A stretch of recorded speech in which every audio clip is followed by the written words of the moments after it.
Kolektivno nesvjesno je univerzalna svijest iz koje sve nastaje i u što se sve vraća. Kolektivno nesvjesno je Brahman u istočnoj filozofiji, prije nego što se materializuje kao iluzija ili maja. Kolektivno nesvjesno je Bog, Otac svemogući, Otac starog zavjesta, prije nego što je stvorio nebo i zemlju. Kolektivno nesvjesno je Ein Sof, kabalistička ideja što znači Bog. Ein Sof je Bog, koji je izvan dimenzija prostora i vremena, koji se ne može dotaći. Kolektivno nesvjesno je onaj početna tačka razvoja univerzuma prije 13,8 milijardi godina. Kolektivno nesvjesno je onaj singularitet, ona prva epoha razvoja vremena, kada imamo najmanje mogući protok vremena koji se zove Planktova epoha, koja traje samo 10 na minus 43 sekunde. Kolektivno nesvjesno je ona prva najmanji prostor čija je dužina 10 na minus 33 cm. Kolektivno nesvjesno je ono što se nalazi u okviru toga, jer sve što je izašlo izvan te prve Planktove epohe ili izvan, prvog prostora je nešto što mi danas smo u stanju da dokučimo, nešto što je postoji prostor i vrijeme, nešto gdje postoje prirodni zakoni, nešto što možemo da dokučimo, ali sve ono što se nalazi u okviru te prve Planktove epohe, tog singulariteta je van vremena, van dimenzija, nešto što mi ne možemo da dokučimo. Kolektivno nesvjesno je Tao, a Lao Tse definiše Tao. Tao koji se može izraziti nije Tao. Ime koje se može imenovati nije ime. Bezimeno je početak neblja i zemlje. Imenovano je majka 1000 stvari. Kolektivno nesvjesno objedinjuje cjelokupnu, kolektivno nesvjesno okupuje cjelokupnu drevnu nauku koja intuitivno postoji u čovjeku, koja je praiskonska. Kolektivno nesvjesno se sastoji iz arhetipova. Kolektivno nesvjesno i arhetipovo su u domenu carstva transcendentnog, koga mi ne možemo da dotaknemo. Bio je jedan gost kod vas nedavno koji je definisao kolektivno nesvjesno kao kapulu ili čipulu koja ima slojeve. Mm-hmm. Fantastična metafora, sviđa mi se mnogo, potpuno se slaže sa njim. Kolektivno nesvjesno je nešto što se sastoji iz slojeva i od tih slojeva ta prva ljudska kolektivno nesvjesnog se sastoji iz arhetipova ili obrasca ponašanja koji diktiraju ponašanje ljudske vrste. To je iskustvo ljudske vrste koja formira čovjeka onaka kakav čovjek jest. Kolektivno nesvjesno ide duboko, kolektivno nesvjesno ne ide samo do amebe, kolektivno nesvjesno zadire do onoga što nije materija, do onoga što nije živi svijet, do onoga što je materija. Ali sve ovo što sam pričao moram da potkrijepim sa nekim primjerima gdje bi to leglo i da bi imalo smisla. Mm-hmm. Kolektivno nesvjesno se sastoji iz arhetipova, ali arhetipi su obrasci ponašanja. Jedan od karakteristika čovjeka je da je u periodu od prve godine života do 3. godine života razvije jezik. Jezik kao mogućnost komunikacije je privilegija ljudskog bića. Imaju neke druge vrste živih organizama koji su na visokom nivou razvoja također mogućnost komunikacije, a nije tako sofisticirana kao što je to situacija sa čovjekom. Koje je to čudo koje je čovjeku dalo mogućnost da razvije govor?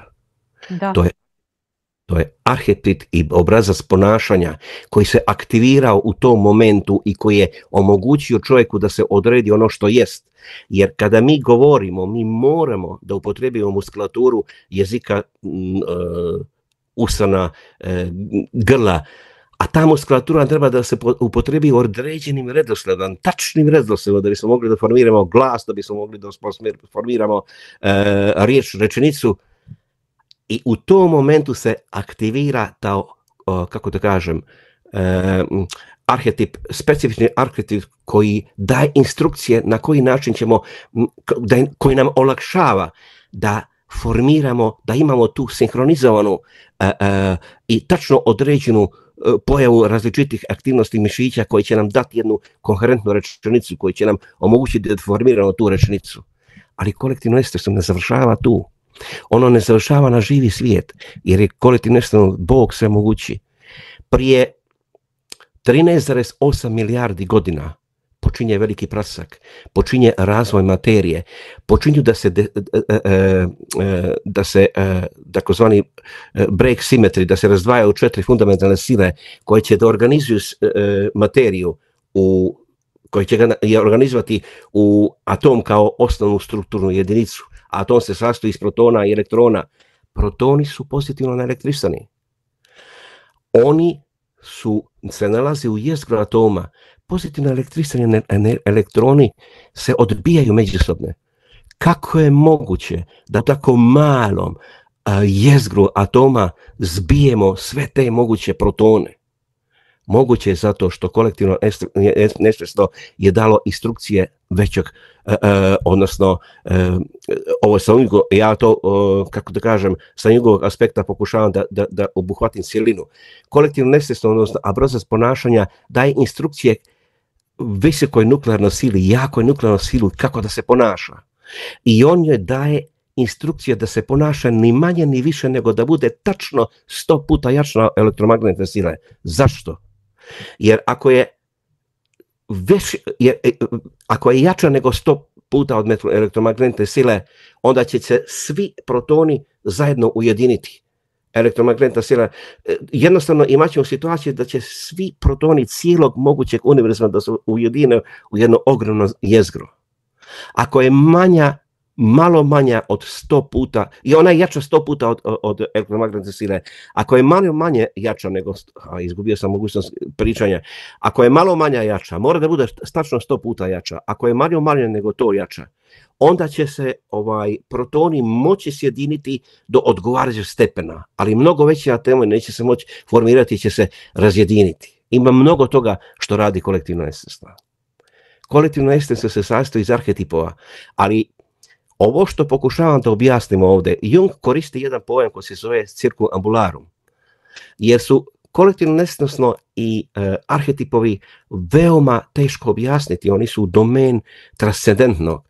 I da bismo to objasnili, on kaže idemo cirkumambularum, idemo okolo, vrtimo se, prolazimo krugove. Kako više krugova prolazimo, tako više saznajemo. Ja sam napravio već jedan krug, a idem sad da napravim drugi krug. Kolektivno estestvo se sastoji iz arhetipova koji su kako da kažem, obrasci ponašanja, ali arhetipovi su i strukturne jedinice kolektivno estesnog. Arhetip je nešto što mi ne možemo direktno da imamo kontakt, jer ako imamo, onda ne bi bio dio kolektivno estesnog. Način na koji mi dolazimo u kontakt sa arhetipom, jedan od načina je da mi projektujemo arhetip napolje. Mi ga projektujemo u nešto ili u nekoga. I kada projektimo taj arhetip u nešto ili u nekoga, mi tog momenta možemo da stupimo u kontakt sa njim, ali mi ne znamo što je to. Mi još ne znamo što je. Leonard Corbett, jedan od engleskih neuropsihijatara, psihoanalitičara, živi u Americi, pitali su ga da objasni što je to arhetip. On kaže, nemoguće objasniti, jer arhetip je duša, arhetip je spirit, arhetip je ono praiskonsko koje se nalazi duboko u srži ljudskog bića.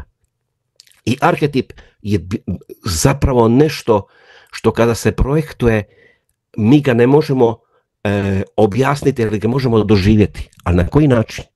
Možemo ga doživjeti zato što je on nabijen emocijama koje su veoma specifične. I Rudolf Otto, njemački teolog, je objasnio te emocije kao numinozne emocije. Što to znači? Sastoje se iz 3 komponente. On je rekao, numinozne emocije arhetipa su mysterium, tremendous and fascinans. Što to znači? One su misteriozne, one su izazivaju ti strahopoštovanje, izazivaju ti privlačite.